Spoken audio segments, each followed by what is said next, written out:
Okay, today we'll be talking about macro LED lights, and this time around these are constant, so not macro flash, but macro constant LED. How does it compare to a flash unit, and why is this thing useful when it comes to macro photography, or more specifically, macro videography? Oh yeah.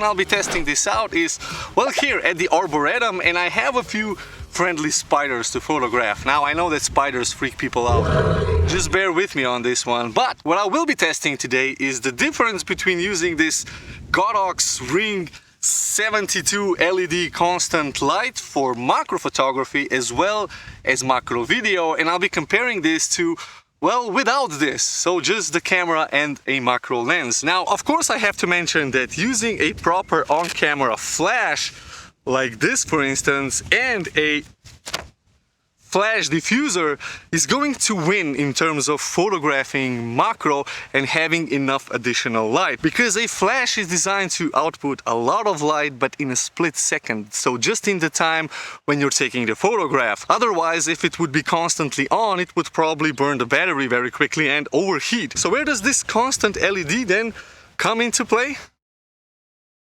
Well, let's first take a look at what a traditional flash does. Now, you point it forward on your camera and you use a diffuser, like you see in this example, to bounce the light down over the subject. Now, if you have a simple diffuser like I'm using, which is actually the cheapest and the easiest way to bounce the light down towards the subject or in front of the lens, well, then you get a nice soft light bathing the subject, but I'm also losing a lot of light because I'm shining all over the place, so not just on the subject. Now, there are dedicated macro diffusers that do a much better job, but in my case, where I have this simple setup, well, I lose a lot of light, which means that if I want to take many photos in succession for a focus stack, and I have my flash power to, let's say, 1/4 or maybe even 1/2 power, well, then I don't have enough juice to take 10 or 15 photographs in succession, where I would move back and forth and try to cover all of the subject to get everything in focus later on in the focus stack. So this is where this then comes into play, because this is always on and I can take as many photos as I want. Now, of course, because it's always on, that means that I don't have the same amount of power coming from this compared to an on-camera speedlight. But even more importantly, if I have a constant macro ring light, well, then I can also record macro videos, which is kind of the purpose of many of my YouTube videos. I don't just want to show you the photos, I actually want to show you the video of the teeny tiny macro world. Okay, so here I have a few interesting subjects. And first I'm gonna take a few photos without this turned on, and then I'm gonna turn this on and see how much better photographs I can capture.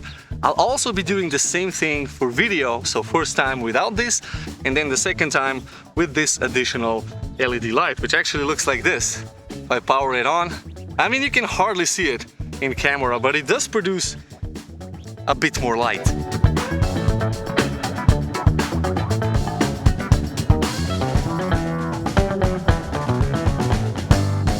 I have to admit that these spiders are hiding in the shade, and I have a bit of a trouble getting this light onto the subject, but you can see here an example when I was filming from top down. When I turn on the light and when I turn off the light, you can see how much difference it is. It's not a dramatic difference, but it does give you that tiny bit extra light when it comes to video recording. This is at f2.8. Now, if I start closing the aperture down to, let's say, f11, I actually need to raise the ISO quite a lot to 1600. So this would be a much more preferred shot. But now if I turn on the lights, oh, it's just a tiny bit brighter, and I can close down the ISO a little bit. There we go. Spider.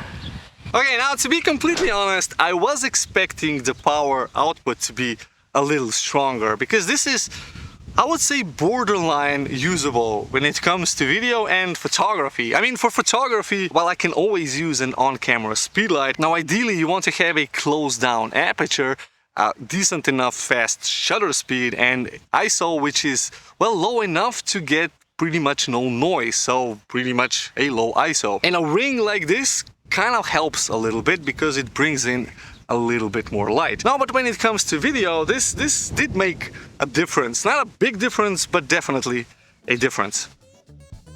So is the 80 bucks worth it for this Godox Ring72 constant LED flash ring for macro?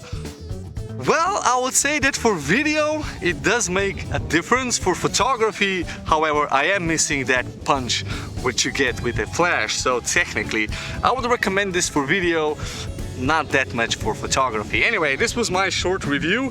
I think I'll be using this a bit more when it comes to video, but for photography, I don't know. I mean, mixed feelings. No, it's nice to see that when I'm burst shooting for a stack, my camera is really fast because it doesn't have to sync with the flash.